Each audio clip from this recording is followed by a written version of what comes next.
France is burning, not with fire, but with anger. In the streets, the protests grow louder. Police clash with citizens. Tear gas clouds the air. What was once a proud and stable nation now feels like it's unraveling from within. And at the heart of this chaos stands a man most of the world barely knows. Sébastien Lecornu, handpicked by President Emmanuel Macron, he has been thrust into the role of prime minister with one impossible mission: save France from collapse. But Lecornu's challenge isn't just about fixing the economy or calming angry crowds. Behind the walls of power, whispers suggest a different strategy, a plan that looks far beyond France's borders, back to a place the nation once claimed as its own: Africa. More specifically, the Sahel, a region once dominated by French influence, now slipping away into the hands of new alliances and rising powers. Some believe Lecornu's real mission is to rebuild these ties, to bring Africa back under France's shadow, and in doing so, restore his nation's fading glory. The question is simple, yet dangerous. Can France reclaim its influence in Africa through Lecornu's gamble?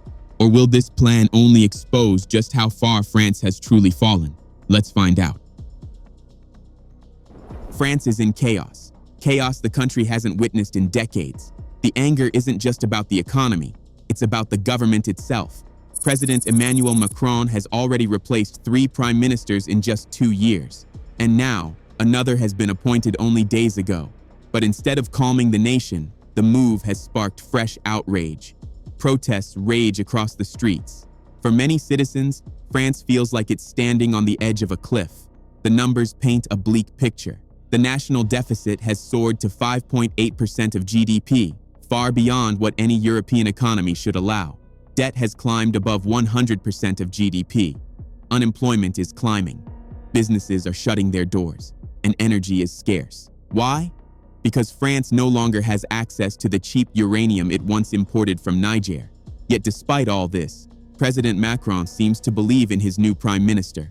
He believes this man can somehow pull France back from the brink. He believes he can rescue the nation from economic collapse and somehow save the controversial 2026 budget that has already become a bitter fight inside France. But is that belief rooted in reality, or is it nothing more than political desperation? From the very beginning, whispers have surrounded the new prime minister's strategy. Some say his plan is simple: rebuild ties with Africa, reclaim influence in a region where France has lost more than just friends. It has lost power. According to insiders, the prime minister is preparing trips to Mali, Niger, and Burkina Faso. His mission? To propose new deals that promise benefits for both sides. At least, that's how the story goes. But here's the question: does France even know how to strike a deal that is truly equal? History suggests otherwise. For decades, France has carried itself as the superior power. Like much of the West, it has approached Africa not as a partner, but as a resource. Look closely at the past agreements, whether in security, trade, or mining, and a clear pattern emerges. France always walked away with the bigger share. The most profitable part of the deal was theirs. Africa was left with promises, while France cashed in on the results. So we must ask again, can France ever conduct a deal that is fair, balanced, and mutually beneficial? Or will history simply repeat itself? But even if France has finally learned its lesson, there's another problem. Will the military leaders of the Sahel even listen? These are men who have made one thing absolutely clear: the era of French dominance is over. For them, freedom and sovereignty come before everything else. Their message has been the same to Europe, to the United States, and now to France. Any partnership must be built on respect, and it must truly benefit both sides. So if the new prime minister dares to step into Mali, Niger, or Burkina Faso, he won't walk in as a powerful figure. He will walk in at a disadvantage. This time, he will be the one doing the begging. And that raises a new, uncomfortable question, one now being asked by the French people themselves. How strong is France, really? Denis Ferrand, head of the Paris-based research institute Rexicode, says the French economy has been steadily weakening. French and European companies can no longer keep up with China. Since 2019, production costs have soared by 25%. Inflation has bitten deep, interest rates have climbed, energy prices exploded after Russia's invasion of Ukraine in 2022. The result? A nation struggling to compete on the world stage, at the very moment it's trying to cling to its fading influence abroad. And if this is the reality, then the questions become unavoidable. Why did Macron and the French elites pour billions into the war in Ukraine, when that same money could have been used to stabilize their own country? Why focus on distant conflicts when France itself was falling apart? Why obsess over coups in the Sahel, sending resources to fight military leaders instead of fixing the chaos back home? The truth is clear now, even to the French people themselves. France has overreached. Macron's government believed it still had the power to dictate global affairs, to play master on the world stage. But the influence France once held is gone, long gone. And the worst part? These wounds are self-inflicted. France spent years wasting billions on wars that brought no reward. Billions funneled into Ukraine, with nothing to show for it. Billions spent maintaining foreign bases across the Sahel, not to fight terrorism, but to expand French military presence. Yet what happened? That influence has crumbled. Those bases are gone. France has been pushed out of the Sahel, humiliated, unwanted, and unlikely to ever return. France's foreign policies have finally caught up with it, and now the people are paying the price. Billions wasted on wars and foreign deployments have drained the treasury dry. To keep up, the government borrowed massively, and when the budget cuts came, the citizens snapped. At the root of it all is a deeper problem. France has never truly learned to stand on its own feet. It has always depended on others, on the United States for global influence, on Africa for survival. Take Niger's uranium, for example. For years, it fueled France's nuclear plants, or Mali and Burkina Faso, whose gold quietly filled France's reserves. Here's the shocking truth. France doesn't have a single gold mine within its own borders, yet its reserves are among the largest in the world. Where do you think that gold came from, if not from the Sahel? This dependency built France's image of strength. But now, with those ties cut, the cracks are impossible to hide. All of this dependence has finally caught up with France. Under Donald Trump's leadership, the United States made one thing clear. It doesn't care about the survival of any other country, not even its allies. And in Africa, the Sahel nations, now ruled by military leaders, have done the unthinkable. They kicked France out. Soldiers, companies, and influence, all gone. No more gold, no more uranium. And unless these military governments fall, France may never return. Inside Paris, analysts scramble to explain the crisis. They point to years of high inflation, rising interest rates, and soaring energy costs. But isn't it strange that this economic storm reached its peak just as France lost its grip on Africa? Back in 1957, President François Mitterrand made a chilling prediction. Without Africa, France will not have any position in the 21st century. Decades later, in 2008, President Jacques Chirac repeated the same prophecy. Without Africa, France will be relegated to the rank of a third power. Today, those words sound less like predictions and more like France's reality. Xavier Renaud, a French scholar, once explained why Africa is so vital to France. It's not just about prestige. Africa allows France to maintain an international status separate from US or Chinese influence. It secures permanent access to strategic resources, and it creates a monopolistic advantage that France could never build at home. To achieve this, France had to pursue a global strategy that was economic, political, and cultural all at once. That's why, no matter the president, every French administration carried forward the colonial legacy. Even Emmanuel Macron, who boldly declared that France would end its colonial approach in Africa, continued down the same path. The system handed to him by his predecessors has collapsed under his watch. Today, Macron is despised on both fronts. In Africa, he is hated because he embodies France's colonial legacy. At home, France's own elites resent him because they believe he has squandered that very legacy, destroying decades of influence in just a few years. It was during Emmanuel Macron's presidency that Africa finally began to wake up from its long slumber. The tides were shifting, and the change was impossible to ignore. Across the continent, Anti-French sentiment spread like a wildfire that no one could contain. Protests against French military presence grew louder. Young Africans, connected through social media, began to challenge the old narratives of dependency. And for the first time in decades, Francophone Africa started cutting ties with Paris, choosing new partners instead. Russia stepped in with military support. China expanded its economic footprint with massive infrastructure deals. What followed was a dramatic reversal of history. Where France once dictated the terms, now Moscow and Beijing were being welcomed as partners. And in the Sahel, once the very heart of French influence, France's military power simply evaporated. Bases closed, soldiers withdrawn. Centuries of influence collapsed in only a few years.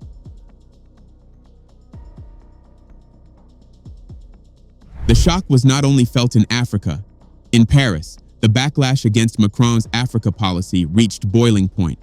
In August of last year, a group of 94 French senators took an unprecedented step.